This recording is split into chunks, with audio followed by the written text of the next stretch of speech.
Morning. It's Thursday, the 24th of April, 2025. Acid. Take two, by the way, and I've screwed this paper up, so this should be fun. But today we're going to talk about Isabel Oakshott, Richard Tyson's girlfriend. But before that, we're live tonight at 8 o'clock, me along John. Probably going to be the last one now. We have a summer break and come back in the autumn. So if you're not busy, tune in and let's have a laugh, if we can. Yesterday, what about this? It was St. George's Day, but it weren't St. George's Day because Easter Monday fell on 21st. Anyway, I was told before I even got home on a comment that it's moved to next Monday, so we've got to go through it all again, really. All the millionaires were out saying how it's great to be English, and I thought, yeah, it fucking is great to be English if you're a millionaire, especially if you got your fucking money offshore to avoid paying tax to country you reckon to love so much. Gary Lineker, he's been all over the news. He's out there upsetting all the right people, condemned Israel for the genocide in Gaza, also condemned the BBC, because what they should have done is shown a documentary. Oh, my phone's gone round. They should have shown a documentary on Netflix. They took it down anyway, because the young lad who narrated it, his dad is a Hamas member. Anyway, that's the BBC for you. They only show you what they want you to see. I can remember the BBC talking about impartiality when they stuck a fucking Russian hat on Jeremy Corbyn's head and said he was a fucking Russian spy. That's BBC for you, propaganda station.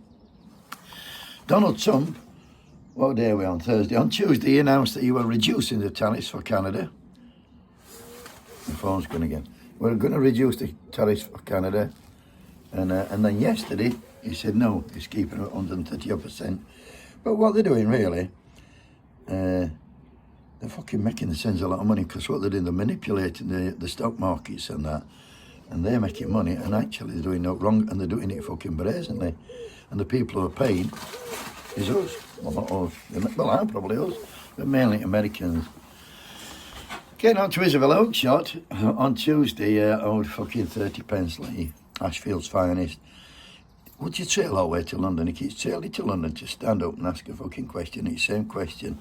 And he stood up and he asked the question, Mr. Speaker, can a woman have a penis?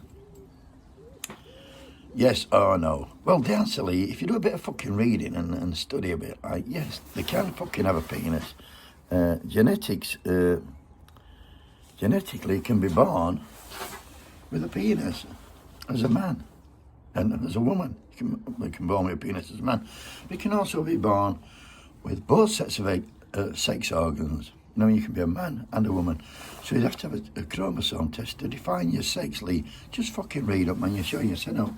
Anyway, Bridget Phillipson fucking slapped him down. Watch this for a fucking clip. Madam Deputy Speaker, a man is a man and a woman is a woman. And anybody watching this at home today will think that the lunatics have taken over the asylum, which they quite clearly have.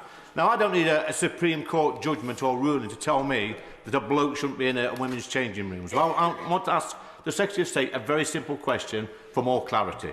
Can a woman have a penis?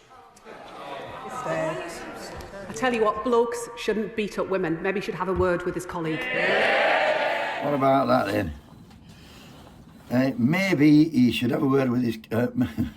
I'll tell you what, blokes shouldn't fucking beat up women. Maybe he should have a word with his colleague. Hey, that showed him, and he sat down like a big dumb twat that he is. But yesterday, up popped over the Oakshott from her home in Dubai, where she's gone there to live as an immigrant. And she did a video to defend the woman beating MP James McMurdoch. And this is her clip. It goes on a bit, but it's worth listening to. This is a video about an Essex MP called James McMurdoch, who represents the Reform Party, and the Labour MPs who continue to taunt and smear him. Now, back in 2006, James McMurdoch made a terrible mistake. At the time, he was 19 years old, and he did something awful. He beat up his girlfriend. And for that, he served 21 days in a young offenders institute. He pled guilty to it. There's absolutely no glossing over it. It was an awful thing to do. Nobody is excusing it, least of all him, by the way. He has repeatedly described it as the greatest regret of his life and talked about how deeply, deeply ashamed he is that it ever happened. After serving his time, he went on to build a really honourable and impressive life. He became the first MP, the first member of his family to go to university. Didn't come from a privileged background at all. He built an amazing career in the city, got married, he's got 4 kids. And last year he decided to do something incredible and become an MP, and he got elected. And ever since he entered Parliament, he has been subjected to the most relentless smearing about his past that I have ever observed in Parliament. Bridget Phillipson, the Secretary of State for Education, was at it again yesterday, trying to dodge a question on the trans issue by mentioning once again James McMurdoch's past. I think this is absolutely shameful. The guy has never, ever been in trouble with the law since that time, back in 2006, nearly 20 years ago. Let's not forget that the Labour Party has any number of MPs who have literally gone to jail for offences that they have committed while they were fully grown-up parliamentarians, not offences committed 20 years ago, best part of. So it's time to let this go. It's time to let this guy just carry on doing what he does best and contributing to public life without continually being dogged by this awful aspect of his past. I would just add, by the way, that I don't really know James McMurdoch MP. He's very new. I've probably only spoken to him once or twice, and he certainly didn't ask me to make this video. But watching this happen yet again in the chamber yesterday with a bunch of Labour MPs jeering and mocking, I felt compelled. And at the end of the clip she said, I'd just like to add, by the way, I don't know him very well. I've only spoken to him once or twice. You don't know I'm doing this video. I'll tell you what, Isabel, where he went wrong. He did not disclose the conviction when he stood for Parliament. When it came out, the conviction came out, he just said that he'd pushed his girlfriend to the floor. Basically, he lied to get into Parliament. Had he been honest about the gravity of the offence before the election, he wouldn't have been elected. He's a convicted, violent criminal. Don't you fucking understand that, love? You're defending a convicted criminal. And I'm going to struggle to get this paper off now. Not be long. You don't have this. Could be an article, can I? I've got it. It's like a fucking parody. He did something very awful and he's deeply ashamed. That's what she said like we're plumbing ago. If he accepted what he did, why did he lie about the severity of the attack?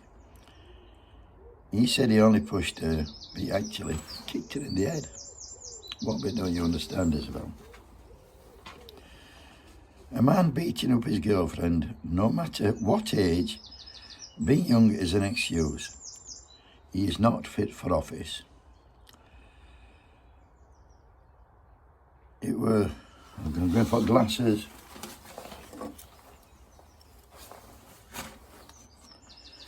I will look for that. I said, yeah, I look forward to you, Isabel, doing a video on the disgraceful smearing of a Rupert Lowe by Reform when they said he got dementia and he suffered from anger outbursts. He got anger issues. I'll look forward to a video about that, Isabel. I'll also look forward to a video about Nigel Farage when he said Tommy Robinson was a woman beating thug. So basically, after your service, after your sentence, you were okay to mix in society again.